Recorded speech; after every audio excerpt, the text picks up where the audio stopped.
आगे साल 2013 में 5 राज्यों के चुनाव में नोटा का प्रयोग हुआ, जिसमें मध्य प्रदेश भी शामिल था। लेकिन 2018 से 2023 तक नोटा की भी सरकार बनाने या किसी का खेल बिगाड़ने में अहम भूमिका हो गई है। छत्तीसगढ़ के मुख्यमंत्री भूपेश बघेल ने तो नोटा को खत्म करने तक की मांग कर दी थी।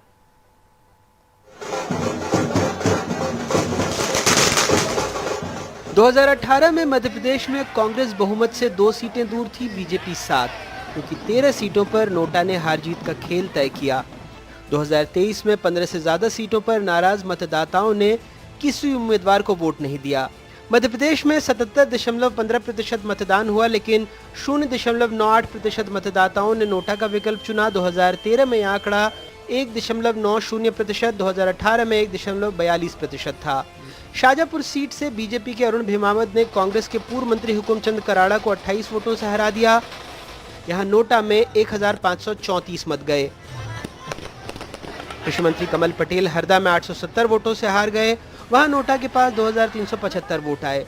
राजपुर से 5 दफे कांग्रेस विधायक और पूर्व गृह मंत्री बाला बच्चन 890 वोटों से जीते। वहां नोटा को उनसे ज्यादा 1683 वोट मिले। कांग्रेस बीजेपी से लोकतंत्र के लिए दुखद मानते हैं और एक दूसरे पर दोष मढ़ रही हैं। भारतीय जनता पार्टी को मध्य प्रदेश में 101 सीटों पर 50% या उससे अधिक वोट मिला है।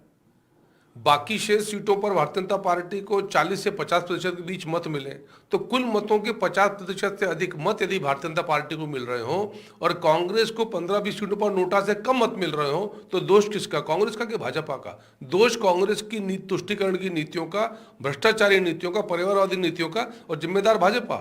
अभी भी कांग्रेस यदि समझने को तैयार नहीं है तो जनता और धरातल में लेकर जाएगी कांग्रेस को। तो ये चिंता का विषय है और इसके जिम्मेदार हम मानते हैं, हम सब हैं, लेकिन सबसे बड़ी जिम्मेदार वो पॉलिटिकल पार्टी है जो सत्ता में थी।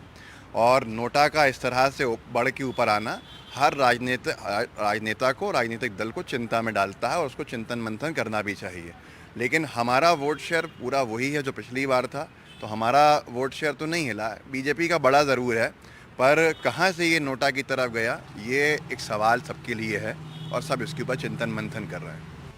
ये भी आंकड़े गौर करने वाले हैं कि मध्य प्रदेश के चुनाव में जनता दल यू ने 10 उम्मीदवारों को मैदान में उतारा, उसे मात्र 0.02% वोट मिले और 9 उम्मीदवारों की जमानत जब्त हो गई।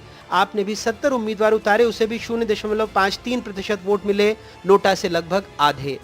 अगर नोटा कोई राजनीतिक दल होता तो आम बोलचाल की भाषा में उसे वोट कटवा कहते, यानी हम तो डूबेंगे सनम, तुम्हें भी नहीं छोड़ेंगे।